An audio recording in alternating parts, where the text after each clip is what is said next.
Lagay ko dyan, pwede nating imungkahi na kaya sa Pangulo. Alang-alang na lang doon sa panig ng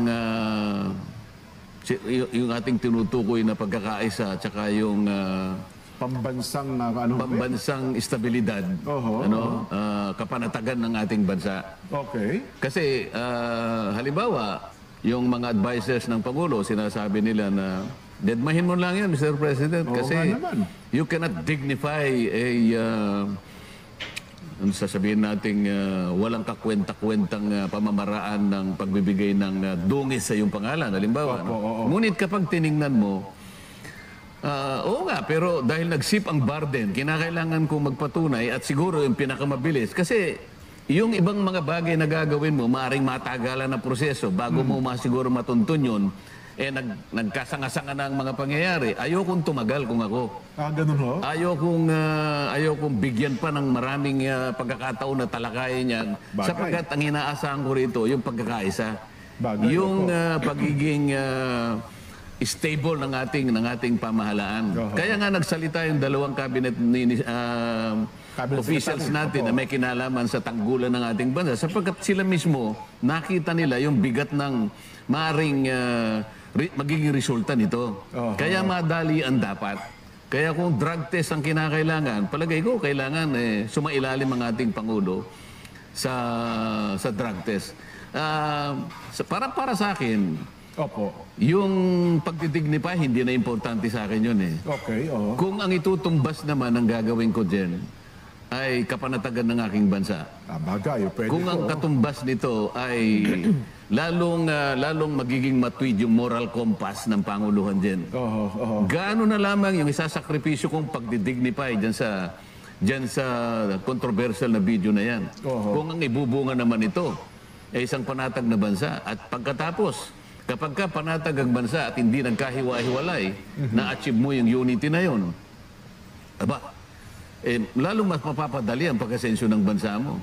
Kasi Pagka nagpa-drug test si PBBM, ito tinutumbok ni Congressman Marcoleta na pagka nagpa-drug test siya, ayon nga sa ganang kanya, ayan ang gulo ko sa ganang kay Congressman Marcoleta, ito ay pagmumulan ng pag-unite, no?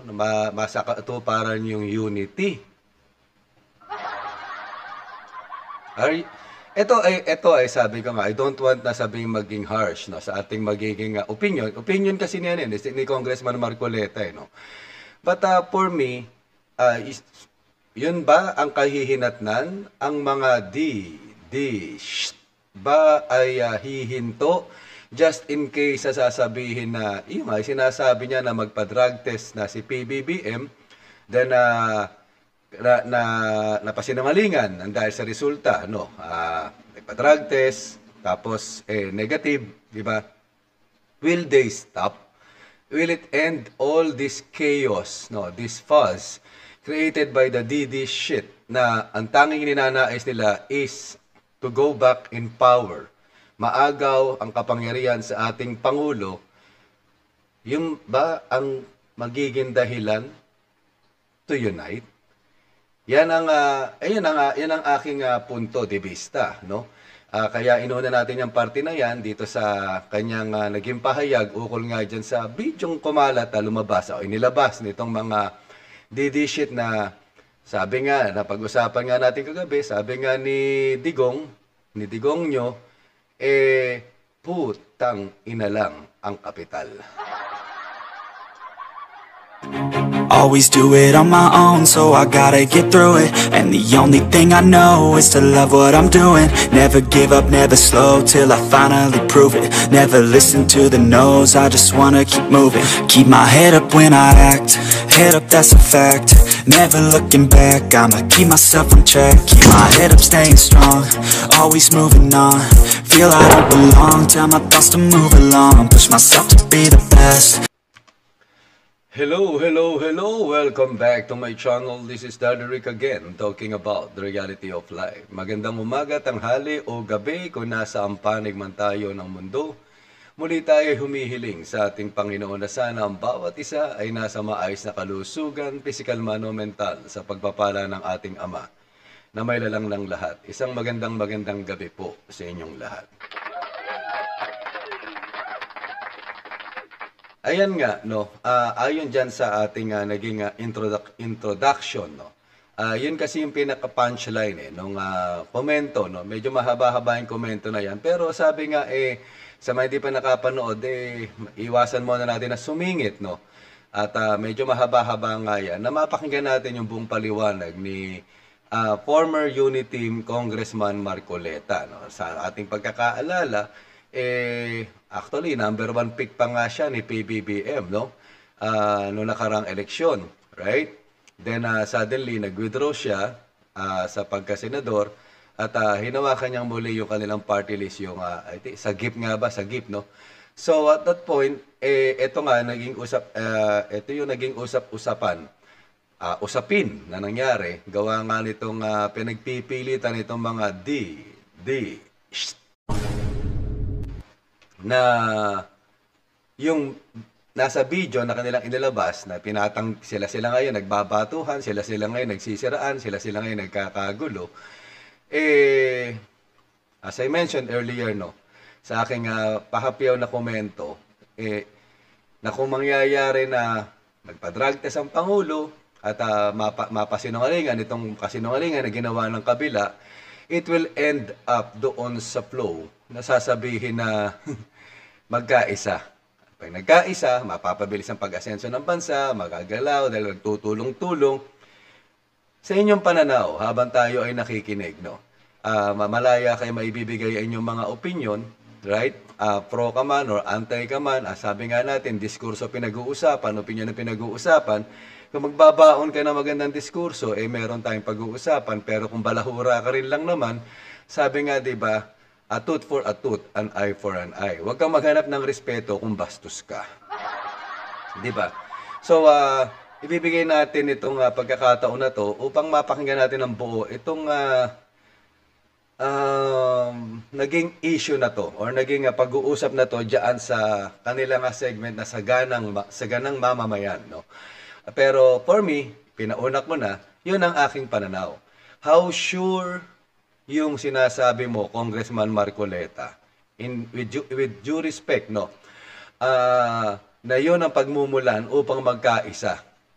Is there any situation in our political history na sasasabihin na totally nagkaisa nang dahil sa nagdignify ang Pangulo regarding doon sa mga sinasabi ng mga kalaban sa politika? If you can prove some or any on that situation, I know naman, sigurado naman ako na mas matanda ka sa akin, being a lawyer, no. Sabi nga namin, saludo nga kami sa iyo dahil magaling ka, no. Pero lately, para bang sunod-sunod yata yung mga sablay. Katulad na lang noon dyan kay, sa COMELEC, no, kay COMELEC Chairman Garcia, di ba, na incomplete yung lumabas na mga detalye, then, ayan na nga. Then, eto pa, right? Will it turn out talaga? Masasabi ba natin na titigil itong mga ulagan DD shit na, ay wala, sablay tayo. Hindi pala siya nag-use, di ba? Ayan na, hair follicle, blood test, urine test, lahat na yata ng test, di ba? Gawin na. Kung yun ang nananais ninyong gawin ng Pangulo, kayo mga DD shit, will you end up this chaos and join the government para sasabihin na magkatulong-tulong at magkaisa tayo? Kasi, sa pananaw ni Congressman Marcoleta, that will be the key, di ba? Upang magkaisa ang sambayan ng Pilipino. Will it end up there? Kaya panoorin natin itong kanyang pahayag, sabay-sabay natin pakinggan na kanyang paliwanag, so we will be able to capture, no, at makapagbigay kayo ng inyong personal na opinion dito sa usapin na to. Okay? Ayaw natin maging bastos. Sabi nga, I don't want to twist anything. I will not twist anything coming from his words. I'm only giving my side of the story, my personal opinion regarding dito sa kanyang pahayag. Kasi naging request niya sa dulo ng pag-uusap na yan, na yung ibang vlogger kasi is twisting Ayaw natin nagtutwist tayo.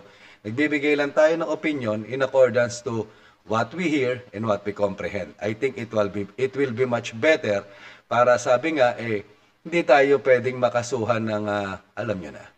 Right? So, pakinggan natin muna itong buong pahayag ni Congressman Marcoleta. Okay?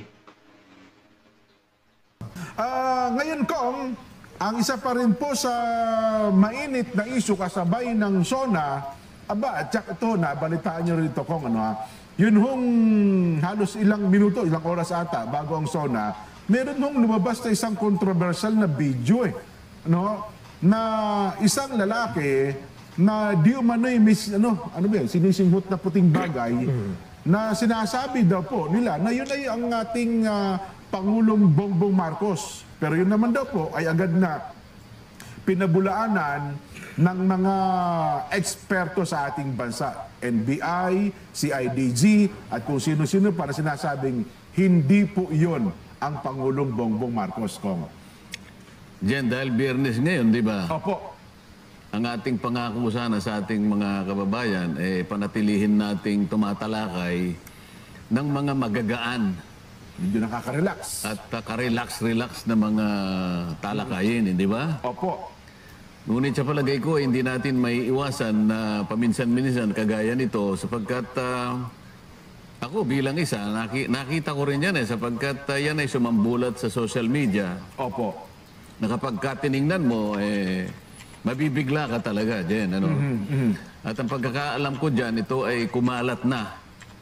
Hanggang kanina, minomonitor ko to sa social media, lumalabas na hanggang iba yung bansa dyan. Pinag-uusapan itong insidente na may kinalaman, di umano, sa video na inilabas nila kasabay nung SONA ng ating Pangulo dyan. Nagsimula po yun. Anong estado sa Amerika yun, Nelson? Na doon isang pagtitipon ng grupong Maisug. Maisug Rally. Yan, Maisug Rally. Doon daw po nila inilabas yung video na yan kung bagong, halos kasabay nga nung SONA ng Pangulong Bongbong Marcos. Kaya naging konklusyon nga ni Defense Secretary Gibo Teodoro, talaga may planong i-destabilize ang kasalukuyang administrasyon, Kong. So dahil nga sa ang unang nakita kong nagsalita riyan ay si DILG Secretary Benhur Abalos. Opo, nagpa-press con pa po siya dyan. Pagkatapos Opo. ay sinundan ni Defense Secretary Gibo Teodoro, ibig sabihin sineryoso nila yung video na lumabas dyan. Ako naman ko talagang seryoso Seryoso naman talaga. talaga. Ako, anong makita ko yon, hindi lamang magkahalong lungkot dyan at pangamba, ako ay nag-alala kung anong ibubunga nitong video na lumabas. Okay. Kasabay po ng SONA ng ating Pangulo. Ang aking inaalala dito, Jen, mabutit na nabanggit mo at kinakailangan din siguro nating talakayin. Opo. Ano ang magiging kalagayan ng bansa na naman natin sa harap ng controversial na lumabas na video na yan na nakakulapol sa katauhan ng ating Pangulo. Saka yan pong pabalik-balik hindi po matapos-tapos sa usapin na yan. At nakita ko sa mga initial na reaction habang yun nga nagkakaroon ng press con ang ating dalawang cabinet members. Opo. Lalong lumalala, lalong kumakalat, lalong lumalalim ang pagtatalo kung ano ang totoo sa likod ng video na yan. Ngayon, ang aking pag-aalala, Jen, ay nakabatay dun sa katungkulan natin na ang ating bansa ang unahin natin. Opo, totoo Ang naman. proposition dito ito ba ay magbubunga ng pagkakawatak-watak at pagkakabahabahagi na naman ng ating mga mamayan sapagkat alam mo naharap na naman tayo sa isang eleksyon na next year, matutoy malapit na. At saka ako may singit ko lang, sa katatapos sa SONA ng Pangulong Bongbong, mukhang marami humanga. Maganda po yung pagkakalatag yan ng kanyang SONA, Kong. At mukhang marami din po nakumbisi na nagsabi ba, maganda ang latag ng SONA ng Pangulong Bongbong Marcos. So sa likod ng mga pangyayari nga na yun, Opo. bigla namang lumitaw itong controversial na video nito. Yan. at kumakalat, lumalalim, hindi natatapos. So yung pag-aalala din ay nandoon. Opo. Paano ngayon makakapag, halimbawa, yung palagay mong sa sinasabi ng ating mga cabinet members na hindi totoo ito. Opo. Oo. Ito'y peki lang ito. Ngunit yung proseso ng ganong klaseng pagpapaliwanag nakapagbibigay lamang ng lalong pagdududa eh. Oho. Kasi ang nangyari, lalong lumawak ang usapin. Ngayon, ang nakakatakot dito, yung magkakaroon tayo ng pagkakabahabahagi bilang mamamayan. Ngayon, paano tayong mapapanatag kapag nagkaroon uli ng yung disunity ng ating mga kababayan? Opo. Lalo pa nga sinasabi ko, Teka lang. Napilitan tuloy ako magkomento eh. Nang dahil daw sa naging pahayag ni DND Secretary Gibo at ni DILG Secretary Benhur Abalos, lalong nagkawatak-watak. Kailan ba nagkasama-sama, Kong? Right? Parang hindi naman nagkasama-sama. Actually, kasama ka nga nang binuo siya yung unit team, pero nandoon pa lang sa gitna, sa kasagsagan pa lang ng kampanya, may pagkakawatak-watak na dahil nga walang humpay itong mga DD shit na para sabihin na yun nga lang nga mas lamamang ng konti yung boto ni Sara Duterte. Mas dapat daw kilalaning presidente si Sara. Doon pa lang may gulo na. Until na naporoklama hanggang sa nandoon yung sumbat dito, sumbat doon. So it never stops. So titigil ba talaga sila? Or wala lang? They're just creating too much fuss para guluhin lang ang isip ng mamamayan. Kasi pananaw ko, yun ang kanilang ninanais eh. Yung maging magulo. Si Digo nga hindi na huminto eh. Pero before, on to, up to date, walang humpay eh. So paano magkakaisa kung ganyan ang ugali? Ever since, wala naman tayo nakitang pagkakaisa. meron pa rin sila mga susunod na video pa na ilalabas. Yun nga yung medyo nakapagbibigay ng ng takot. Sabihin mo na hindi lang pag-aalala, kung minsan ay matatakot ka na sapagkat ang usapin dito ay yung interes ng ating bansa. Oho, may pa-suspense pa, no? Ano yung mabuting gawin, Jen? Kung Paano nga ito matutuldukan, Kong? Yun, kailangan matuldukan at kapag tinuldukan mo sana yan, kailangan mabilis. At saka dapat mapagtitiwalaan kasi ang pinag-uusapan nga ay yung kalagayan ng bansa mo. Kapag inuna mo yung interes ng bansa mo, Opo. yung ating pagkakaisa, doon naman nakasalig lahat ang pagtatagumpay ng isang bansa din. Totoo po. Pagka yung mamamayan niya hindi na nagkakaisa, halimbawa ito, magiging sanhi na naman ng pagkakabahabahagi ng mga Pilipino, yung direksyon natin, hindi kagaya ng isang bansa na talagang isa lang ang direksyon, walang pinag-aawayan. Ito, mismong katauhan ng Pangulo ang kinalapulan ng ganitong klaseng kontrobersya. Pati yung kanyang pagpamamahala sa bansa ay maaaring maapektuhan dyan. Ayun. So ano po sa palagay niyo, Kong, ang pwedeng gawin ng Pangulo para hindi na paulit-ulit itong bagay na ito, Kong? Hindi, kung ikaw, anong gagawin mo? Halimbawa, ikaw ang Pangulo ng Pilipinas, anong gagawin mo? Halimbawa, si Nelson. Nelson, ikaw, Pangulo ka ng Pilipinas. Ano sa tingin mo ang gagawin mo? Wala. Hindi mo napapansin yan, Kong. Ganun. Deadma ka na lang. Deadmahin ko na lang. Kasi kita naman sa video na hindi ko kamukha. Diyan eh. Kapag dinedma mo, halimbawa, hindi mamamatay. naniniwala ka bang mamamatay ka agad yung usapin? Kasi sabi ko nga sa inyo kanina, ang nilalatag kong proposition dito ay yung interes ng ating bansa. Kailangan kasi matuldukan ng madalian. Effectively. Ibig sabihin, pagka in-address mo talaga yan, pagka nakita nila na ang ginawa mo ay ganito at nakita ang makatotohanan na pagbibigay linaw dyan, biglang mamamatay yan eh. At hindi na pag-uusapan yan. Yun ang gusto ko sanang mangyari, Jen. Pero kung droga ang pinaparatang, wala namang ibang kaparaanan na pwedeng gawin sa siyensya, di drug test, Kong. Ayun yun lang ang pwedeng tugon dun. Palagay ko, dapat ganun ang gawin ng Pangulo dyan. Ganun ho ba? Isa pa ulit, Hapyaw.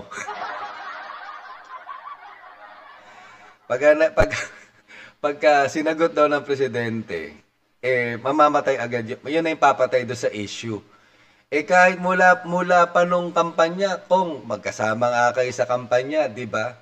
Nagpa-drug test nga, di ba? Pero wala, hindi pa rin sila kumbinsido. Meron pa nga silang sinabi na minadali, di ba? Nakarating pa yan sa Senado. Yung sinasabi na ilang minuto lang, tapos doon ay result kahit gumamit nung test kit. Right? So it never ends, Kong. Hindi namin alam, ano ba, bumaliktad ka na ba, or what, no? I don't want to jump any conclusion, no? I'm just giving up an opinion in real time, in reality na nangyari. Parang wala akong matandaan na huminto talaga sila. Pero hindi kaya magkaroon naman ng negatibong impact yun sa administrasyon, Kong? Katulad ng ano. Hindi, kasi alam niyo naman, ang nagpaparatang, dapat siya po ang magpakita ng mga batayan sa ipinaparatang laban sa kanya. Hindi yung... Generally, yung ganun. di ba? Oh. Ngunit yung pagpapatunay at obligasyon ng pagpapatunay, nagsisip yan din eh. Okay, Ang okay. nangyari kasi, nung una, matagal na itong usapin na to eh. Wala namang nagbibigay ng paliwanag tungkol dyan eh. Basta lumalaki na lang, usap-usapan, hindi mamatay-matay. During campaign pa, Kong. Pero wala naman. Ngunit ngayon, may lumitaw na isang controversial na video. Okay. Sa mga page, yung burden of proof o yung obligasyon ng pagpapatunay, nagsip na sa panig ng Pangulo. Ang sinasabi mo, baka mamaya, kaya dineded mo na lang, sabi ni Nelson, dahil wala namang kakwenta-kwenta yan. At saka hindi talaga naman ang matibay at katibayang, hindi naman talaga ang Pangulo yung nasa larawan, Kong. Yun sa video na yun. Ngunit nga, hindi nga nasasagot yung pagpapatunay, kaya nga lumalala eh. Kaya nga lumalawak eh. Ang kaya nga sinasabi natin, ano ba yung pinakamadali? Ano ba yung direktang measure na dapat gawin dyan para yung kontrobersya na yan, mamatay kagad? Well, kung sa pangkaraniwang tao, Kong, hindi siguro, pangwaiwan ko lamang, ang sagot na lang talaga dyan, walang iba kundi drug test. Para mapabulaanan mo, ako, limbawa sa akin, para mapabulaanan ko na ako'y malinis sa drug use, sa paggamit ng illegal na droga. Palagay ko dyan, pwede nating imungkahi na kaya sa Pangulo. Alang-alang na lang dun sa panig ng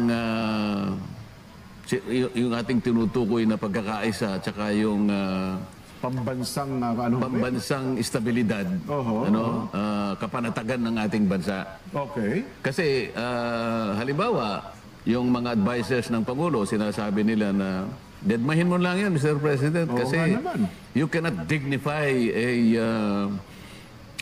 sasabihin nating walang kakwenta-kwentang pamamaraan ng pagbibigay ng dungis sa iyong pangalan. Halimbawa, ngunit kapag tiningnan mo, oo nga, pero dahil nagsip ang burden, kinakailangan kong magpatunay at siguro yung pinakamabilis. Kasi yung ibang mga bagay na gagawin mo, maaaring matagalan ng proseso bago mo siguro matuntun yun, nagkasanga-sanga na ang mga pangyayari. Ayokong tumagal kung ako. Ganun ho? Ayokong bigyan pa ng maraming pagkakataon na talakayin yan. Sapagkat ang inaasahan ko rito, yung pagkakaisa. Yung pagiging stable ng ating pamahalaan. Kaya nga nagsalita yung dalawang cabinet officials natin na may kinalaman sa tanggulan ng ating bansa sapagkat sila mismo nakita nila yung bigat ng maaring magiging resulta nito. Kaya madali ang dapat. Kaya kung drug test ang kinakailangan, palagay ko kailangan sumailalim ang ating Pangulo sa drug test.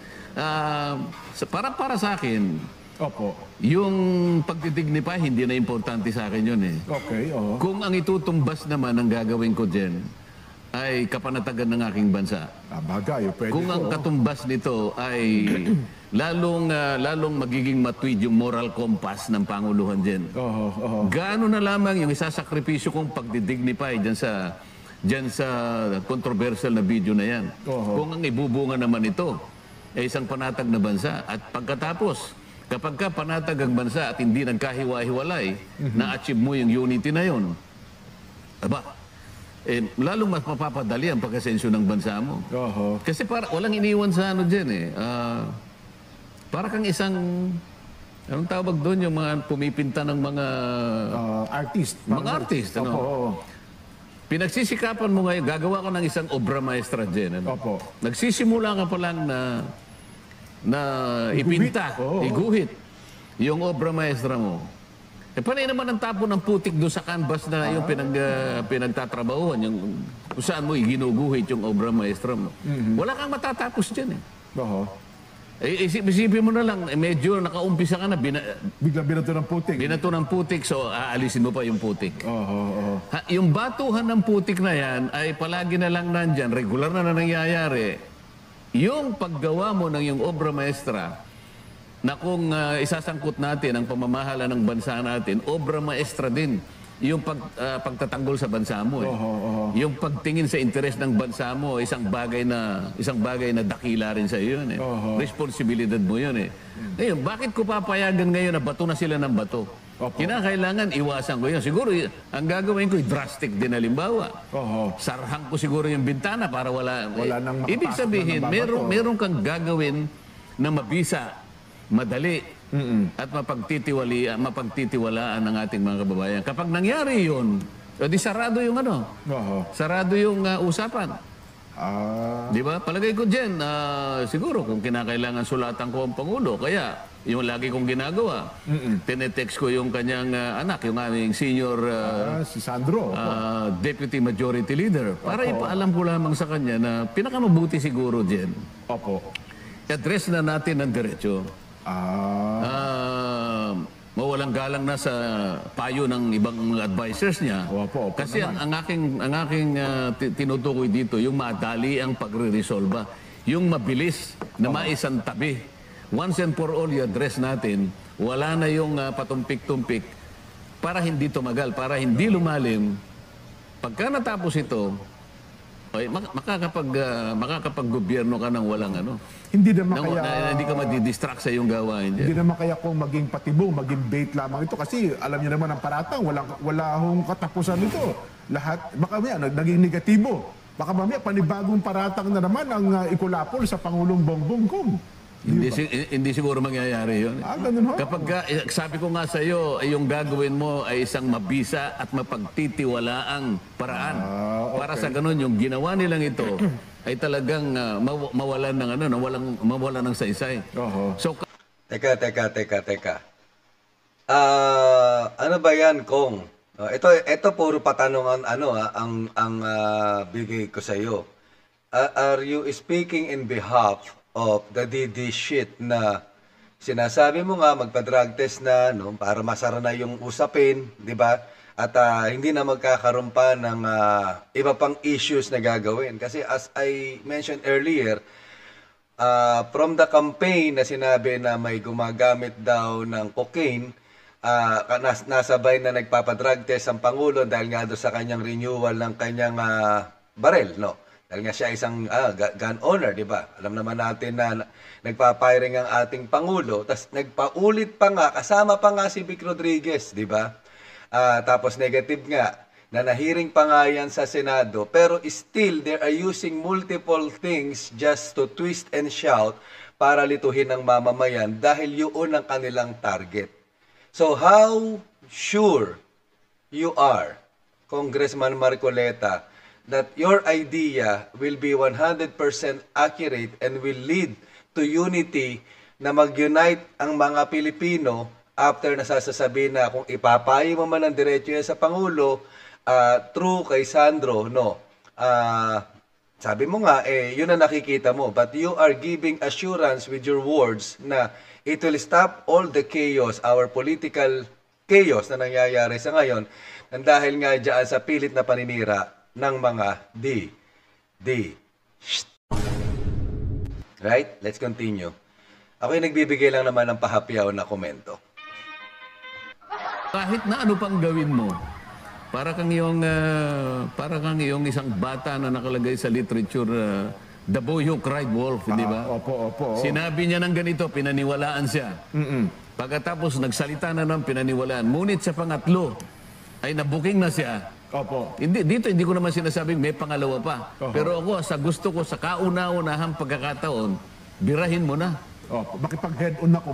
Alam mo ako, siguro ito naman, alam pa ng Pangulo ito. Bago pa ako sumama sa Uniteam Gen. Marami ang kumakandidatong Pangulo noong 2022 Gen. Alam mo naman yun, ano?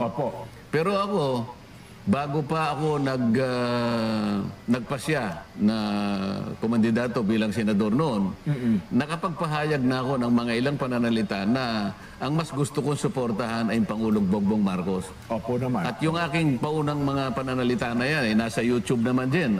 On record, sinabi ko, siya lamang ang nakita ko, sabi ko, na ang kanyang tinutungo ay healing presidency. Sinabi ko talaga yon. Tingnan po ninyo kako, hindi siya kako nangaatake.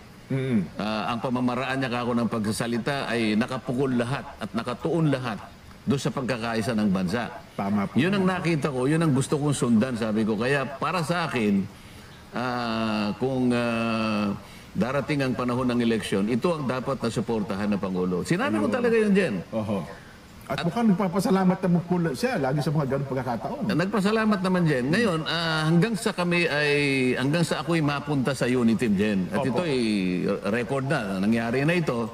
Sa kalagitnaan ng aming mga pangangampanya, hindi may iwasan na may mga pulutong ng mga sectors na bigla na lang mag-aambus sa amin. Sa Ambus interview. Oo, magkakasama kami. Yun ay napansin ko sa Bacolod, Jen. Okay. Na yung mga planters, mga sugar planters, bigla kaming inambus habang kami kumakain dyan. Hindi nakahanda ang noon ay kumakandidatong Pangulo, BBM. Opo. Siyempre, dahil sa wala namang kahanda, biglang papasok ang mga planters at tatanungin sa lahat ng napakaraming technical na mga subject matters. Magmula sa pagtatanim, magmula sa sugar, lahat na may kinalaman sa asukal.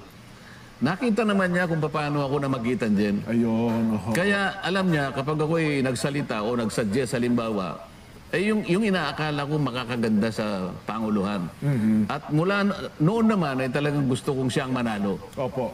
At nanalo nga siya. At ako hanggang ngayon, ang gusto ko magtagumpay sa Jen. Oho. Bakit kamo? Pag nagtagumpay ang Pangulo, Tama po. ang magtatagumpay ang mamamayan. Tayo mismo. Yung pag-ambus sa kanya, naganap din sa Tacloban. Aha. Sa Tacloban naman, ang mga nag-ambus sa kanya, at pati ako nasama na rin sa Talakayan, yung mga electric cooperatives, naging lalong... kasi ang oras ay halos mag-11 na ng gabi din. Opo. Pagod na pagod siya at napakarami nung gustong magtanong tungkol sa mga problema ng mga electric cooperatives sa region na yon na nagkataon nasa Tacloban. Ako rin ang namagitan dyan. So alam ng Pangulo na kung ang pag-uusapan ay yung pagtatagumpay ng kanyang administrasyon, palagi ako nandun. Opo. Oho. Kaya ako binabanggit ito, yung panukala na kinakailangan siguro na unahan niya na. Opo. Kung kinakailangan magsakripisyo siya ng ilang minuto, gaano ba yung konting sakripisyo na ito kung ito naman ay magbubungad dyan ng kapanatagan ng bansa? Tama. Oho. At kaayusan at pagkatapos ay yung pagkakaisa. At pagkatapos yung pagtitiwala, yun ang gusto ko mangyari dyan eh. Opo. Yung pagtitiwala ng ating mamamayan sa Panguluhan ay hindi lamang babalik kung hindi lalo pang darami at makakailanganin niya yon at magiging matagumpay ang kanyang administrasyon. Kaya ang aking mungkahi dyan ay magpa-drug test na lang siya.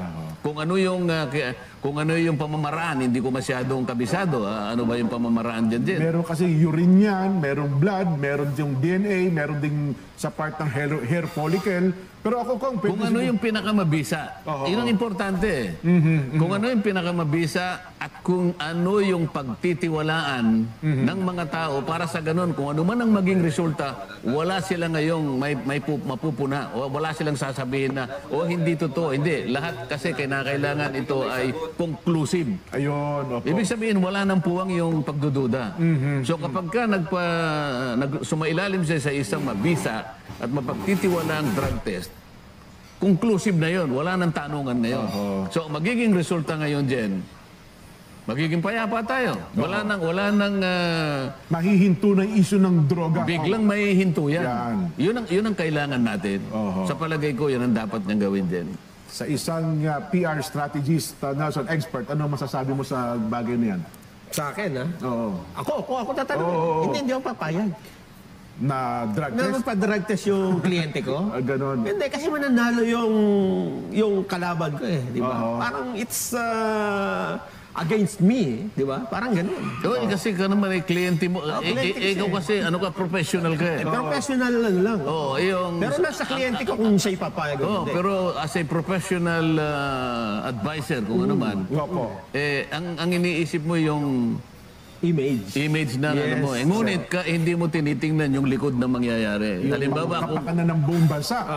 yung kapakanan ng buong bansa, lumawak ito, lumalim ng lumalim, kung hanggang saan na napunta, yun ang hindi napupursi ng professional advisor. Kaya nasa Pangulo yan. Personal decision. Tama. Kasi minsan naitanong sa kanya, tinawanan lang ng Pangulo. Di ba? Kung di ako nagkakamali na may humahamon po sa inyo, ang naging sagot lang ng Pangulo ay tumawa lang ng malakas ang Pangulo. Pero ngayon, hindi nahinto ang Opo, ang ngayon po controversy. kasi ang kaibahan ngayon, para bagang may controversial na video na sinabay pa sa kanyang sonakong. Yun na nga, nung umpisa kasi, wala naman sila, puro salita lang. Tama lamang naman na wag na niyang pansinin. Opo. Ngunit bigla ngayong nagpalitaw ng controversial video na kung titingnan mo nga, mabibigla ka. So huwag na nating sisunuhin kung sino yung nagsasabi ng totoo. Ang gusto nating mangyari rito ay madali nating maayos ito sa magitan ng pagbibigay ng o paggawa ng isang aksyon na kung saan mismo ang Pangulo ang gagawa ng matinding pagpapasya na, sige, yan lang pala pinag-uusapan natin eh. Sige, isa lang ninyo ako sa isang pagsisiyasat kung anumang medical ang gusto nyo at lahat ng representative, sige, isama na ninyo. Yan. Isama na ninyo at makita na natin kung sino nagsasabi ng totoo. Ayan. Ngayon, ano man ang mangyari doon, alam ko na yung kaganapan na yun dyan sapagkat pinagtibay at naging mabisa at naging katiwa-tiwala ang pamamaraan. Conclusive yun dyan. Opo. Matatapos tayo doon. So, yung controversy will rise and fall doon sa pagsusuri na ang Pangulo na mismo ang magboboluntaryo na gawin. Wala na yung agam-agam tungkol ito sa issue Mawawala na ito. talaga yun eh. Mawawala yung issue na yun eh. Ito, tanong ulit. Gaano ka kasigurado kung Marcoleta diyan sa isasuggest mo sa ating Pangulo na hihinto? Ako, habi ko nga, puro tanong ang binibitawan ko. No? Natatawa lang ako sa mga nagkokomento. Hindi naman ako nakikipagpaligsahan ng utak at talino kay Congressman Marcoleta. Kaya nga, in due respect, no? Sabi ko nga, ako ay nagbibigay ng aking opinion in reality. Kasi it happens nga na nagpa-drug test na siya pero hindi nila tinigilan hanggang sa bandang huli, ginawan pa nila. Di ba? Inimbita pa nga yung doktor doon sa St. Luke's sa Senado, right? At ipinaliwanag nila dyan sa hearing mismo ni Bato. Ako hindi nakikipagpaligsahan ng talino. Dahil sabi nga, mas nakakaintindi siya ng batas. Pero karapatan naman natin analisahin yung kanilang opinion, kaya opinion din ang aking ibinibigay. Pero hindi ko talaga kaya, paano mong pangahawakan yung sinasabi mo kung Marcoleta na sa kabila ng mga sitwasyon, ganun pa rin ang tema nila because meron nga silang personal agenda. Personal agenda na ninanais nila na maagaw ang kapangyarihan, ang posisyon sa Pangulo dahil meron silang mga pinoprotektahang bagay para sa sarili nila. Hindi ko kinokontra yung sinasabi mo, opinion mo yan. Opinion ko to. Ang binibitiwan ko ay isang tanong. Para sa mga nagsasabi na tanga tayo rito, may narinig ka ba na kinontra ko si Marcoleta? Puro patanong ang sagot ko. Kaya wag tanga. Yan ang hirap sa DD shit eh. Paano titigil yung mga yan kung Marcoleta isang simpleng pagkukomprehend lang, hindi maintindihan? Kasi ang ating isasalang-alang, tandaan mo din, ang ating bansa. Opo. Ang kanyang kapayapaan, ang kanyang katahimikan, ang kanyang katatagan, ang kanyang kapanatagan, at ang pagkakaisa ng kanyang mamamayan. Bago ko ilatag yung ating magiging Vox Populi ko, magpasintabi ulit tayo sa mga vlogger ko. Tsak, ako, marami na naman ako monitor ng mga vlogger po yan. Anong gusto nyo sabihin sa kanila ko? Tsak, gagamitin po itong episode natin ito. Sa mga vloggers. Opo. Kagaya ng binanggitan natin sa kanila, alam po ninyo yung pinasimulan ng aming pagtalakay ngayon. Yung background, binigay na po natin, isinasaalang-alang po natin ang katahimikan, ang pagkakaisa at kapanatagan ng ating bansa. Kaya po kami nagmungkahi na ang Pangulo po ay sumailalim na rin po sapagkat yun po ang alam sa drug test, sapagkat yun po ang alam natin na mabisa at mapagtitiwala ang pamamaraan para mamatay po yung isyong ito ng mabilisan. Huwag na po tayong wag na pong lumawak ito sapagkat pare-pareho po tayong masasaktan, pare-pareho tayong walang kapupuntahan sa ganito. Kaya kayo pong mga vloggers naman, nakikiusap naman kami, wag naman yung gagamitin. Tama. Wag po ninyong itutwist naman ito na ang aming pinapahayag po ay bibigyan po nyo ng ibang konteksto at iibahin po nyo yung narrative. Wag naman po. Kailangan, kung ano po yung sinabi namin, kung ano po yung aming pinanukala, ay yun lamang po sanang manatili na ipahayag din po ninyo sa ating mga mamamayan para wala pong magkamali. Yeah. Oh, noted ko nga. Ako sabi ko nga, kahit reviewin natin ng 100 times itong aking binibitiwan mula kanina, ako ay bumabase sa ipinahayag mo. Nagbibigay ako ng aking opinion, ng binabangga ko yung opinion mo. Kasabay ng isang tanong na ikaw ba ay umaasta bilang spokesperson ng mga DD shit na kung halimbawa, ituloy mo, ang ipapayo mo sa ating Pangulo, ulitin ko, na para matigil na ang lahat, na siyang magiging daan upang magkaisa. Yan ang sinasabi mo. Wala akong binabago naratibo, wala akong binabago sa iyong pinahayag. Ako ay nagpapahayag din ang according sa aking pagkakaintindi sa iyong pahayag na pinagpipilitan mo na pag yan ang nangyari ay matitigil ang lahat ng ito at mauuwi ito sa pagkakaisa. Are you speaking in behalf of the DD shit na ever since magkasama kayo ni BBF sa Uniteam, no, na may pinahayag si Digong na sinasabi na may gumagamit ng cocaine at nagpa-cocaine test, nakarating pa nga yan sa Senado, uminto ba sila? Up to date, no? Yan ang ginagamit nila. Yung sinabi ni Digong, and they try to twist all the situation that happens after that drug test at siniraan naman nila yung hospital kung saan naganap yung drug test na humarap pa nga sa Senado yung mga nag-test na sinasabi meron test yung tinatawag na past kit. Parang yung sa COVID, di ba? May test kit. Yan nakukuha agad yung result ng ganun, which is allowed. Ngayon, kung sinasabi ninyo na ganyan pala, buksan ninyo ang ating constitution dahil nga nakalagay din sa constitution, bakit nga ba naman unconstitutional nga na yung mga pumapasok nag-a-apply ng trabaho or sa mga dito sa trabaho sa Pilipinas kinakailangan ng drug test, which is nasabi nga that's unconstitutional. Kung kami may requirements na ganun, dapat lahat din ng manunungkulan sa bansa, magmula sa barangay chairman, pati na yung mga kagawad, pati na yung mga tanod, up to the president, dapat may ganun. Isabatas ninyo. Kasi nasa lehislatibo kayo. Right, Kong? Pero if you're speaking in behalf doon sa kanila, papaano mo yung pangahawakan that you face the Filipino people and giving that opinion, giving that forecast na just in case, sasundin ka ng Pangulo, sabi nga, desisyon ng Pangulo yan, right? At kung gawin man yan and it turns negative, just like at the last drug test na nangyari na ayaw din nalang tanggapin, ano magiging ending? Sasabihin, dinaya, dinoktor, o uto-uto ang presidente. O, walang sariling pag-iisip. People will always create new issues nang dahil nga sa kanilang personal agenda. This is my opinion ko. Wala akong binabago sa naratibong sinasabi mo. I am. Sabi nga, matino akong nagbablog. I will not twist anything. I gave opinion sa lahat ng aking binibigyan na reaction video. Hindi ko babagoyin na naratibo nyo. Babanggain ko yung opinion sa pananaw ko, sa nakikita ko, in actual, in real life. Ayun lang naman, Kong Marcoleta. How sure you are that this will end, this chaos ng ating politika at mauuwi tayo sa pagkakaisa? Ito'y isang tanong. Hopefully, sana, kung makakarating sa iyo to, Congressman Marcoleta, itatag kita, maybe you can invite, no? Para sabi nga, pwede naman tayong mag-usap kasi alam kong matalino ka, saludo nga kami sa iyo, hanga ka kami sa iyo. Pero ako isang simpleng mamamayan na nagbibigay ng aking punto de vista according sa binitiwan mo. Hindi kita sinisiraan, hindi kita binabastos. Hindi ako katulad ng ibang vlogger na para lang for the views, puro bastusan ng usapan. Pag bastos ang usap, bastos ako. Pero pag sabi mo nga, wag babaguhin yung naratibo, sinasabayan ko yung naratibo mo, nagtatanong lang ako pabalik.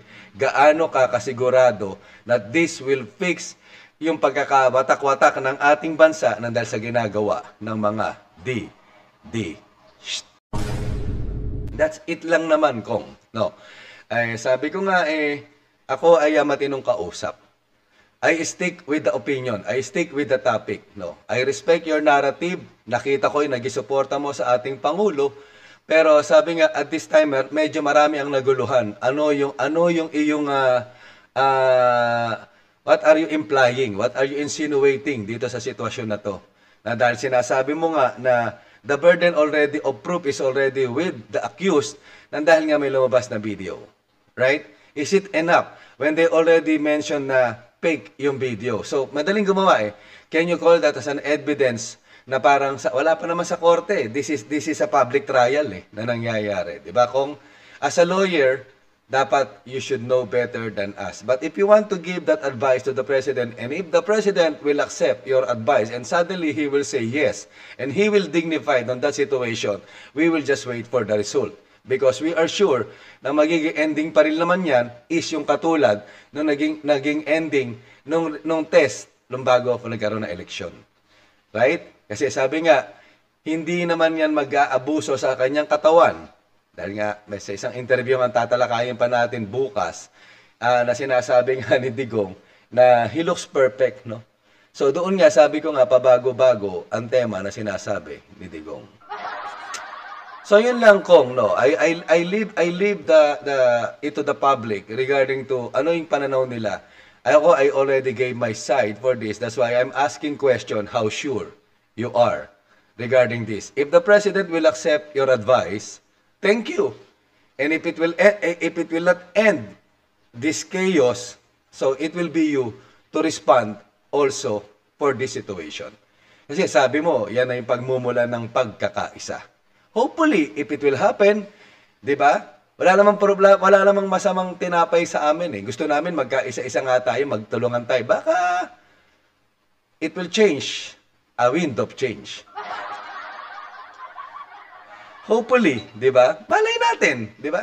Sabi nga niya, kakausapin niya ang ating Pangulo, padadala niya na sulat or through Sandro, di ba?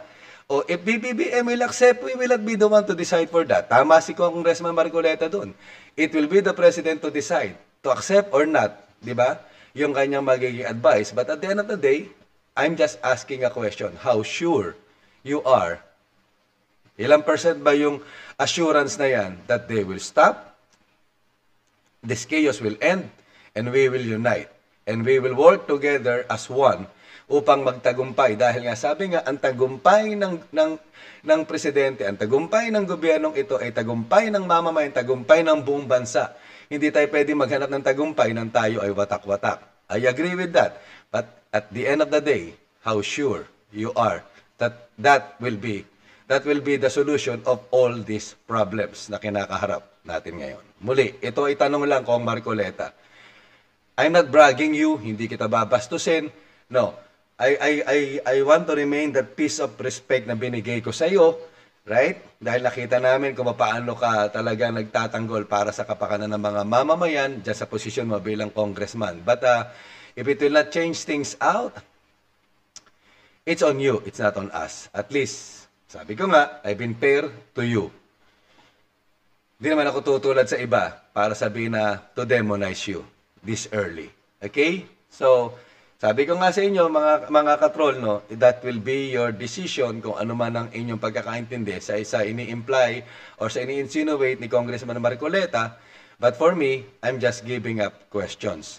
It's an approach that I have questions and the sidelines of my comments is based on his own opinion and I'm not twisting any narrative na binibigay nila dito sa pag-uusap nilang ito. Right?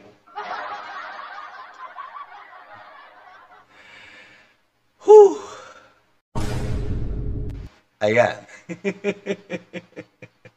So, yun nga, di ba? Just sa party na yan, sabi nga, iintayin natin ano yung magiging resulta nitong naging kasi medyo yung iba may mga nakita rin ako, no. I don't want to drag anyone, no, regarding sa mga ganong komento, but for me, I gave the benefit of the doubt regarding his he's planned to advise, no, sa ating Pangulo, he's planning to give an advice sa ating Pangulo, if it will end up good, why not? And I think, having nga, at the end of the day, it will be the President to check and balance the situation regarding this. Whose advice he will be taking, because sabi nga natin, di ba, from the very beginning, nagpa-drug test na, ganun pa rin, ginagamit pa rin nila, nag-wiggle-wiggle pa rin, and they're still pushing things out because the only thing they want to do is for BBM to resign. For what reason? We already know the reason. Right? To protect yung mga personal agendas nila. Parang yung pinagdadadaldal ni Baste, dyan sa Davao, yung checkpoints, di ba? O, na, taking time, kaya nagtatago si Gibbs, di ba? And BBM resign, kakaligta rin nila palabas, di ba? Mauulit yung nangyari sa kanyang ama, etc., etc. And once they go back to power, is what? So, malaya na ulit ang lahat. Just like ng panahon ni Digong, na lampas-lampasan lang, na doon pa na nag-upisa yung kaso ni Gibbs, pero wala tayong nabalitaan. Pass and pass and pass. So, they're trying to grab everything for their personal protection. Yun ang ating nakikita. So, sabi nga, opinion ko yun, sa nakikita ko, sa sinasabi rin nila, sa naririnig natin, yun ang basa ko. Ewan ko sa basa ninyo. Right? At the end of the day, we will just wait and see what will be the result of the scenario. Okay?